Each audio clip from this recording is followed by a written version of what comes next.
Alors je l'utilise d'abord parce que je suis en droit de l'utiliser, parce que ça fait 20 ans que je travaille dans ce métier, donc je sais ce que c'est. La différence entre le génocide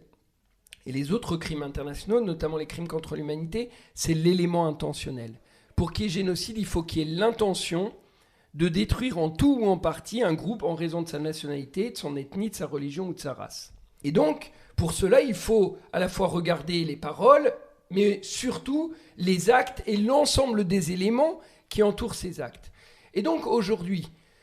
quand d'abord vous avez des paroles dès le 8 octobre qui disent que ce sont des animaux humains, qu'on va les priver d'eau, d'électricité, de nourriture, de médicaments, qu'en réalité il n'y a pas d'innocents à Gaza, vous privez effectivement cette population de toutes les ressources qui permettent à cette population de survivre,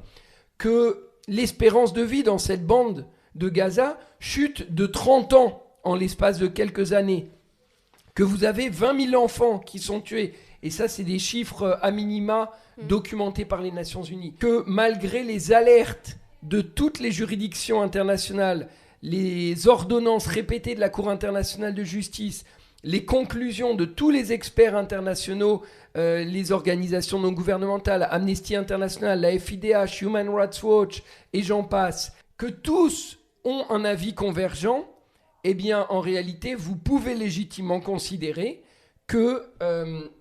il y a à minima une intention génocidaire et donc il y a un génocide. Pour prévenir un génocide, ce qui est l'obligation de tous les États, il faut pouvoir le nommer.